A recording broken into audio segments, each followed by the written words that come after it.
Hello guys, this is the Duo Collectors back here for another video, and today I'm going to be talking about the biggest NBA All-Star snubs of the 2023-2024 NBA season.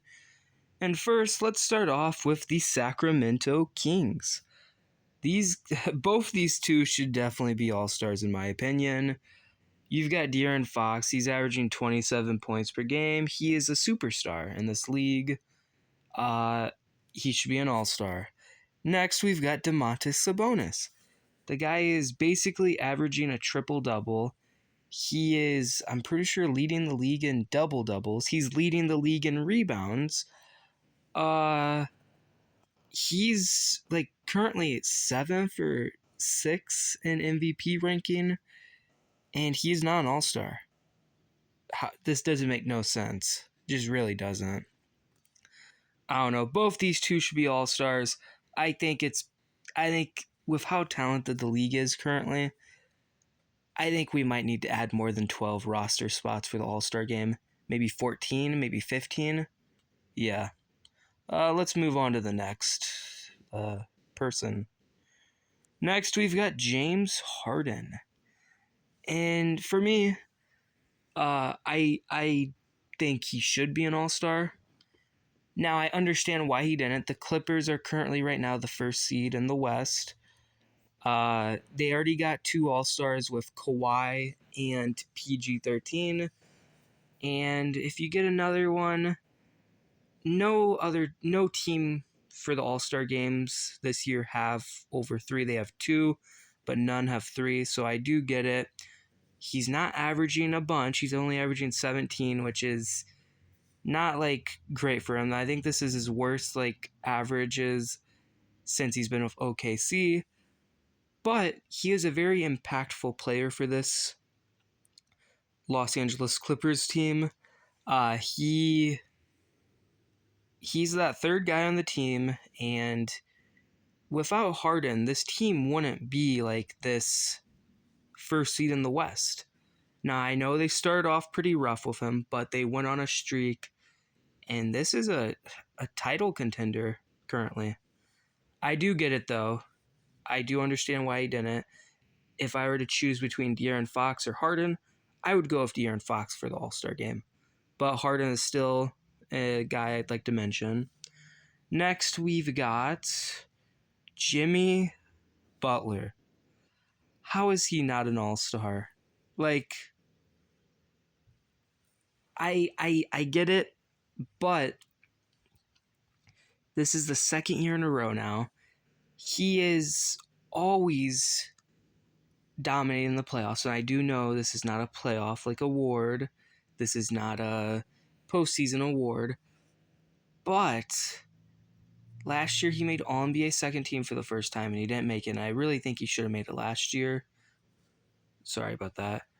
But now a second year in a row where he has not made the All-Star game, it just doesn't make sense to me. Like, he's one of the best players, like, just in the league.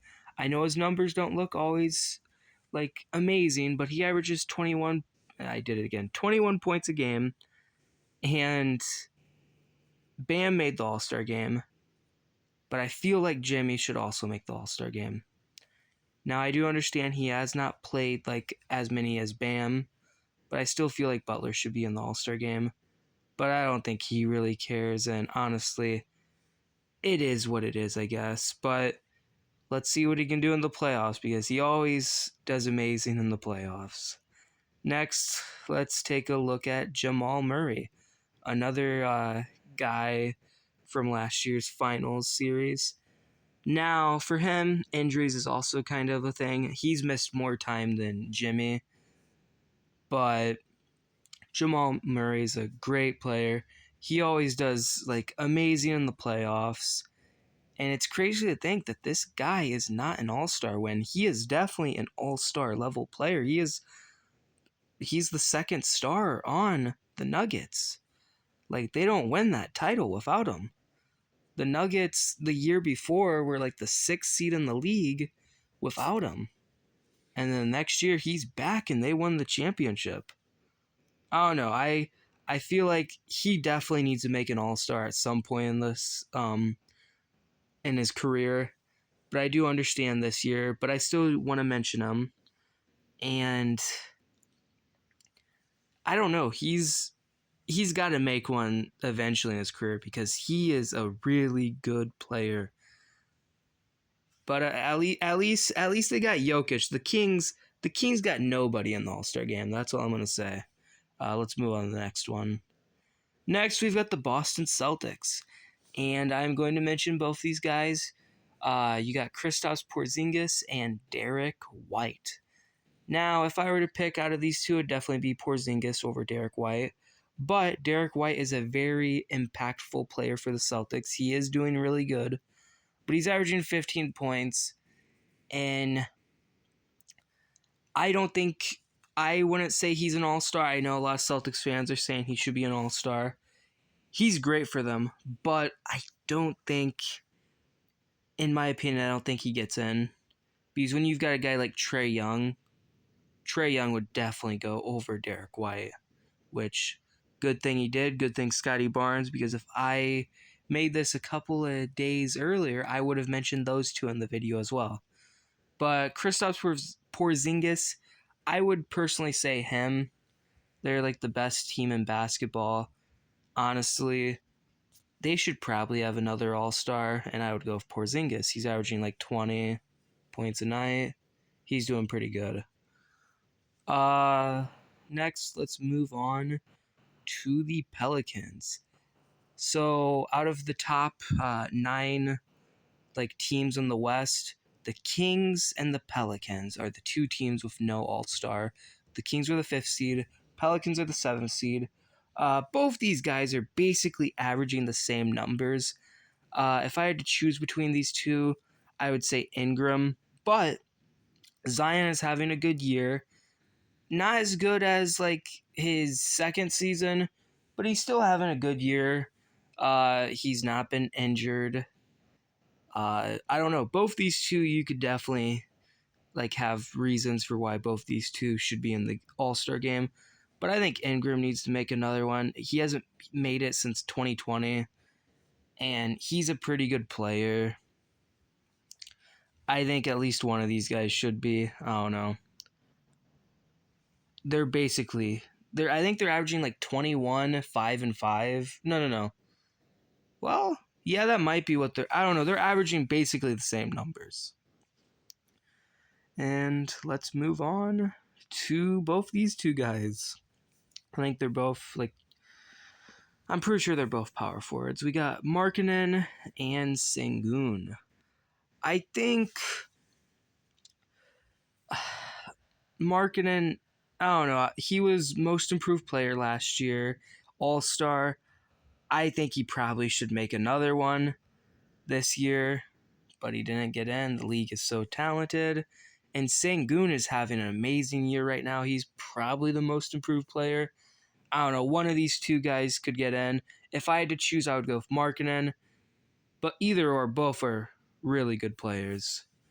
Now, I think they would probably vote on Markkanen because of his team being better, but I'm not for sure, record-wise.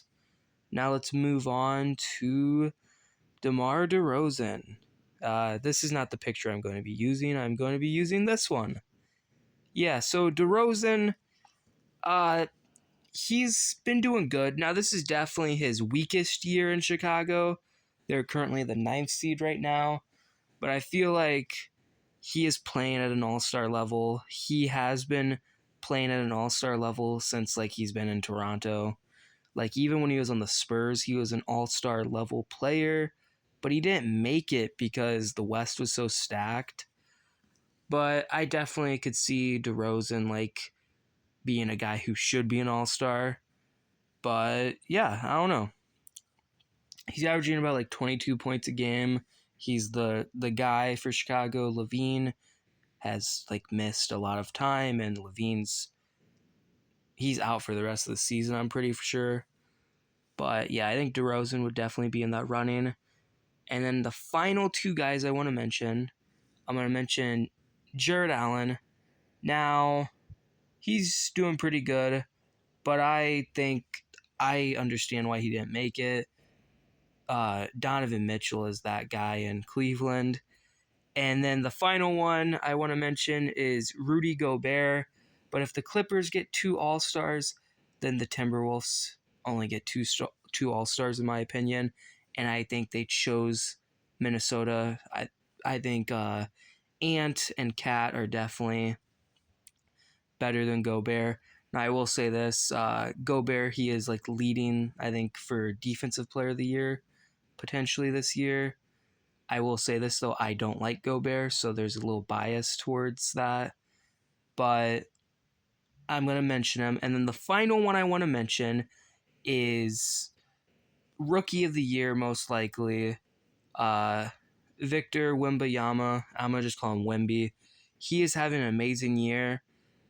He's leading the league in blocks, leading the league in like blocks per game. For every like rookie stat, like of leading wise, he is on every list for points, rebounds, blocks, steals. He is just insane. Now I do understand why he didn't make it, because most rookies don't make it unless you're Michael Jordan. And another thing,